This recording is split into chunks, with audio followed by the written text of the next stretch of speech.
This is Fieldsports Channel News. Nathan Hales has claimed Great Britain's third gold medal at the Olympic Games in France. Hales hit 48 out of 50 in the final of the trap to claim a new Olympic record. He beat China's Kui Ying by 4 shots to take the title in his first ever Games. British shooting's Craig Davis caught up with him after the medal ceremony. Feels unreal. I'm still not sure it's sunk in yet. Yeah, just absolutely amazing feeling. Can't really describe it. It's just everything you've ever dreamed of and more. Fieldsports Channel first filmed Nathan in 2010 when he won the Hales Championship Juniors. The next clay shooting event at the 2024 Olympics is skeet this Saturday, Sunday and Monday 3rd to the 5th of August 2024 with GB Hope Amber Rutter competing. She is the youngest ever skeet World Cup gold medalist and current #1 in the world. Later in the month, GB's 4 Paralympic shooters are taking part in target air rifle, rifle and pistol events. They are Matt Scullen, Ryan Cockbill, Jim Jeffrey and Izzy Bailey.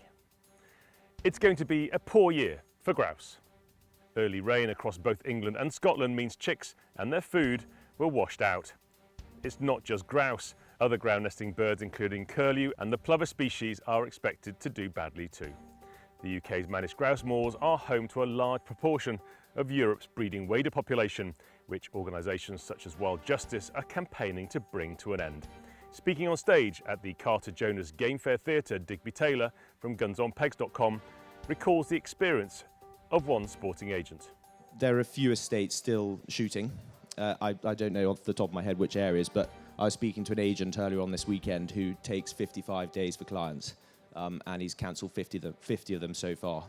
Staying at the Game Fair, and the shooting organisations welcome the new Labour government in Westminster, and they say that their lobbying has worked with good dialogue with DEFRA. However, we can't be complacent, according to Basque's Christopher Graffius. There is no security for shooting under this government, as there wasn't under the last Conservative government. Yeah. And remember that in the manifesto there were pledges to ban snares, which are an essential form of pest control.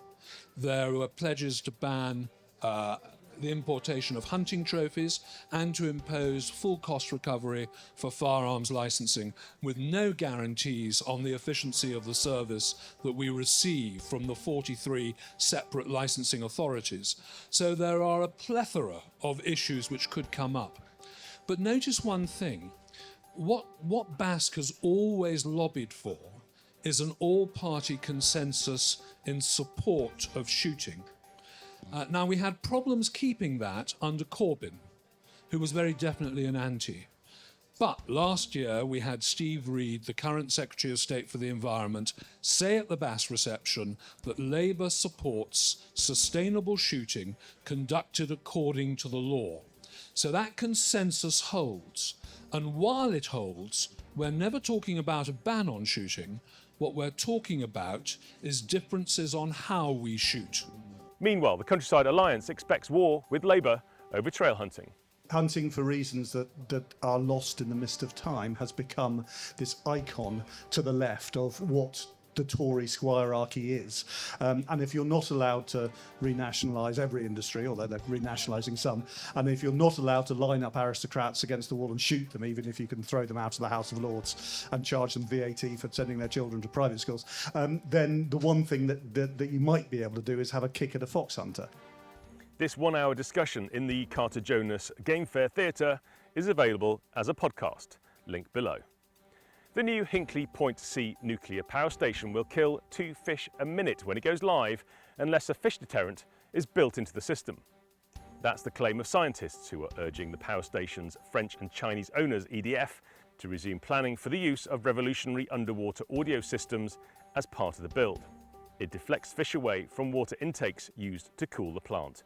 It uses sound to discourage fish, including salmon and protected migrating shad. Without it, says researchers, 182 million fish will die. A government inquiry ordered the fish guidance sound system should be part of the project. The French want to replace it with a salt marsh instead, which will not benefit migrating shad. For more on this story, watch our film on Farming Britain, link below.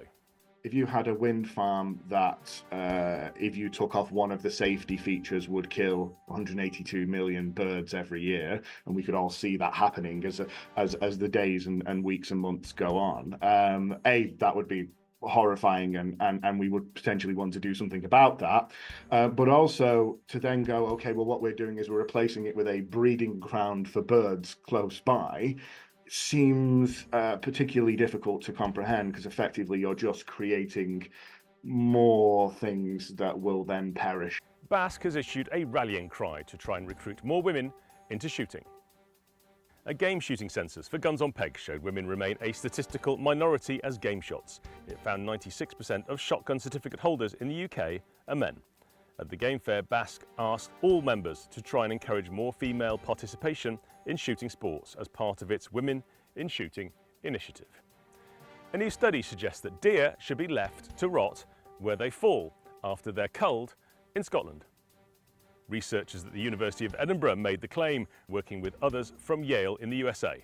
They say the loss of nutrients from deer removed from Scotland's hills amounts to 251,000 kilograms of calcium, 195,000 kilograms of nitrogen, and 152,000 kilograms of phosphorus every year. They've used data from 12 years of deer culling in Scotland to produce the research and say Scotland's soil would benefit from those vanishing nutrients. The results of the study have been described as extremely concerning by the Association of Deer Management Groups, which advocates all deer are grallocked, checked for disease, and then removed. Farmers in New Zealand are calling for Canada geese to be recategorised as pests. Farming groups say the booming population of the birds is causing hundreds of thousands of dollars worth of damage to crops in rural locations, and also causing a public nuisance in cities like Christchurch. They want the birds recategorised to allow them to be controlled as they are in the UK. And finally, New York has tried everything to control its rats. Now it's trying children. It's estimated there are more than 3 million rats just like these in New York. Attempts to control them using birth control, poison, dogs, and even special food bins have so far failed. Now, New York's Mayor Eric Adams wants to recruit his own rat pack.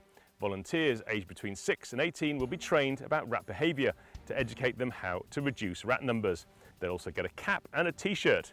That's the children, not the rats. You are now up to date with Fieldsports Channel News.